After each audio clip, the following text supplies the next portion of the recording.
애경그룹 유통부문과 보강 패밀리마트, 홈플러스 등에서 채용을 진행하고 있습니다.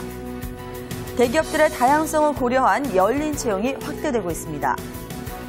자동차와 기계업종에 속한 기업 중 48%가 올해 대졸 신입 정규직을 채용할 계획인 것으로 나타났고 24%는 올해 정규 신입직 채용 계획이 없는 것으로 조사됐습니다. 국회 사무처는 국회 운영위원회의 의결을 거쳐 지방인재 채용 목표제를 올해부터 2016년까지 한시적으로 도입하기로 확정했습니다.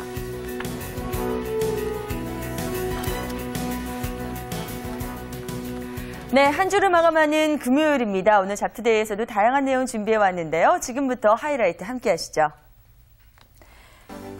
네, 먼저 잡캘린더를 통해서 일정별 채용 정보와 자격증 시험 정보 살펴봅니다. 또 전문가 연결해서 한국공항공사의 채용 정보와 시험에 대한 준비사항 자세하게 알아봅니다.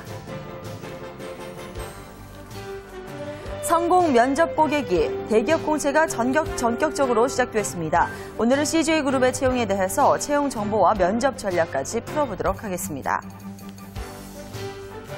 네, 여러분들께서는 멘토 혹시 갖고 계시나요? 최근 멘토, 멘티에 대한 중요성이 강조되면서 멘토의 조건 5가지에 대해서 취업 워밍업에서 자세히 짚어보겠습니다. 네, 여러분 안녕하세요. 잡투데이의 송상은입니다. 최근 생활 물가가 천정부지로 오르면서 정말 한숨 섞인 그런 고민 내놓으신 분들 많이 계실 텐데요. 이럴 때일수록 더욱더 현명한 소비가 필요할 것 같습니다. 대형마트는 깜짝 할인 시간 이용하시면 좋을 것 같고요. 또 인터넷 쇼핑몰은 가능하면 평일에 이용하시는 것이 더 높은 할인폭을, 할인 혜택을 받을 수 있다고 합니다. 그리고 소셜 커머스를 통해서도 높은 할인율 적용받아서 다양한 그런 상품들 고르시면 될 것 같은데요.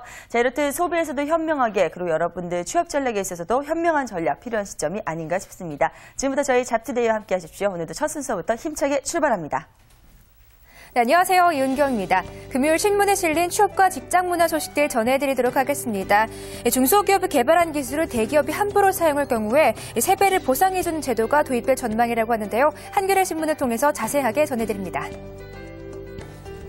국회 정무위원회는 10일 법안 심사 소위와 전체 회의를 열어 징벌적 손해배상제도 도입을 뼈대로 한 하도급법 개정안을 의결했습니다. 이번 개정안에는 대기업이 중소기업의 기술을 무단으로 요용했을 때 해당 중소기업한테 발생한 손해액의 3배를 물도록 하는 3배 손해배상제 도입 내용이 담겨있다고 합니다. 3배 손해배상 제도는 몇 년 전부터 중소기업과 시민단체, 야당 등에서 도입 필요성을 거론해온 데다 현 정부도 2007년 이 대통령의 대선 공약에 따라 인수위 시절부터 제도 도입을 검토한 바 있는데요. 하지만 정부와 여당 일부에서는 실손해액 배상을 기본 원칙으로 하는 현행 민법 체계와 어긋난다는 이유로 반대하면서 아무런 진전을 보지 못해왔다고 합니다. 하지만 합의 끝에 청와대 쪽에서도 힘을 실어주기로 하면서 확 달라졌는데요.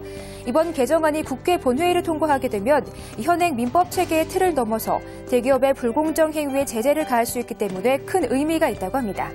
하지만 3배 손해배상 제도를 대기업의 기술 유용 행위에만 국한하기로 해 제도 도입의 실효성을 둘러싼 논란 또한 뒤따를 전망이라고 합니다.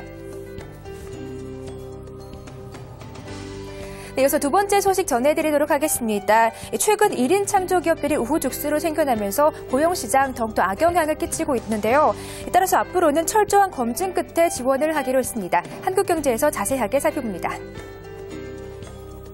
김동선 중소기업청장은 10일 청년 벤처기업과 정신대회를 마치고 가진 기자간담회에서 1인 창조기업이 현재 23만 개에 달하다 보니 일부 날린 양상을 보이고 있다며 청년들이 무작정 창업시장으로 나서고 있어 실업을 양상하는 것이 아니냐는 우려가 있는 게 사실이라고 말했습니다.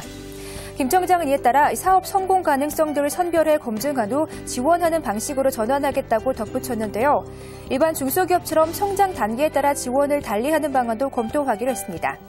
한편 1인 창조기업 육성법은 11일 국회 본회의를 통과할 것으로 보이고 이 법이 실행되면 중소기업청은 매년 실태조사를 거쳐서 3년마다 종합지원계획을 수립하게 된다고 전했습니다. 네, 오늘 마지막 소식 전해드리도록 하겠습니다. 직장인들에게 13월의 보너스인 연말정산 환급